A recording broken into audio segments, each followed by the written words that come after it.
Y vi otro ángel volar por en medio del cielo, que tenía el evangelio eterno para predicarlo a los que moran en la tierra y a toda nación, tribu, lengua y pueblo, diciendo en alta voz: temed a Dios y dadle honra, porque la hora de su juicio es venida. Y adorad a aquel que ha hecho el cielo y la tierra y el mar y las fuentes de las aguas. Mis hermanos y amigos, una vez más los saludo con la preciosa paz de nuestro Señor Jesucristo en este su programa, La Voz del Evangelio Eterno, esperando que Dios sea el que alumbre nuestra vida, nuestro entendimiento, para poder entender estos misterios que están en la palabra del Señor. Por eso se llama el lema, el Evangelio Eterno, porque Dios, así como Dios siempre ha existido, también Dios ha tenido cuidado de su iglesia, la iglesia de nuestro Señor Jesucristo. Él es el dueño de la iglesia y por eso es importante que sigamos hablando de ello. En este día tengo esta escritura, cuando el Señor Jesucristo fue muerto y después resucitó, les dio mandamiento a sus discípulos. Y encontramos aquí en el libro de Mateo capítulo 28, versículo 18, nos dice de la siguiente manera: y llegando Jesús el Señor les habló diciendo: toda potestad me es dada en el cielo y en la tierra.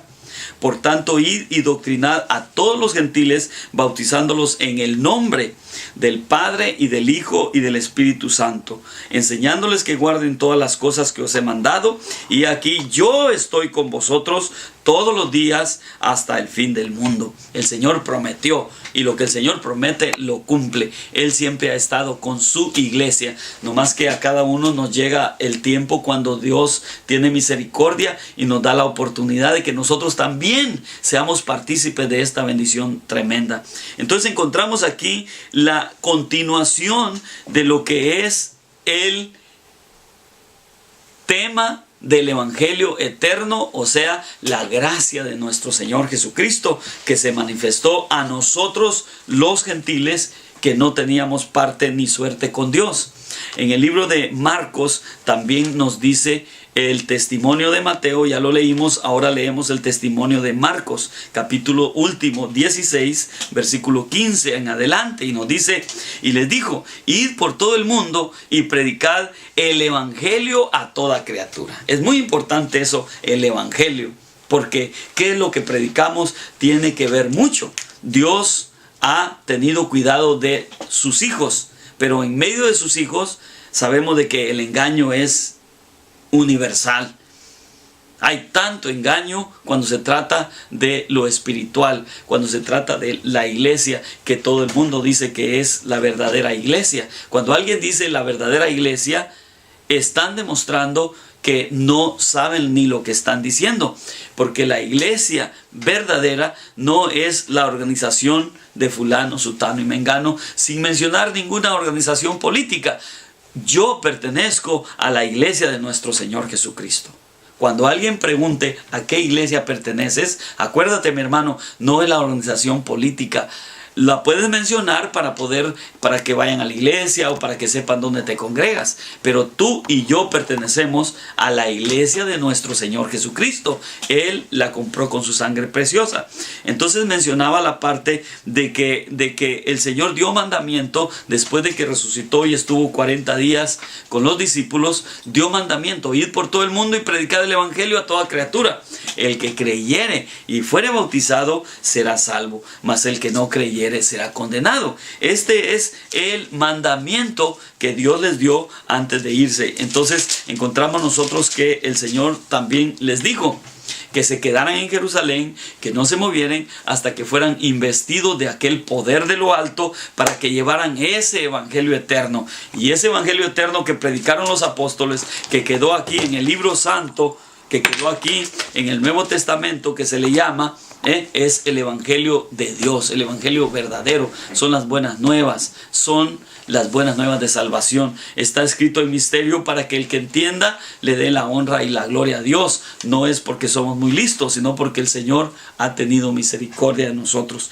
Encontramos en el libro de los Hechos la historia después de que el Señor les dio el mandamiento. Encontramos el cumplimiento. Por eso se le llama los Hechos de los Apóstoles. En el capítulo 2, en el versículo 36, después de que recibieron el Espíritu Santo, Pedro se puso en pie y les hizo el primer sermón.